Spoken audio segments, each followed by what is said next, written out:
पहिलो बोल सब याद छ, हिजोका बाछा आजको शून्यता साथ छ। जीवनको रंग नै हरायो अचानक,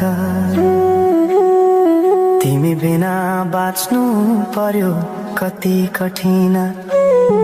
हावाको लहरमा सुन्छु तिम्रो आवाज,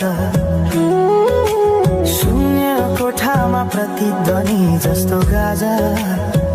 सम्झनाको बादल मनमा जम्छ, रातको निद्रा फेरि कहाँ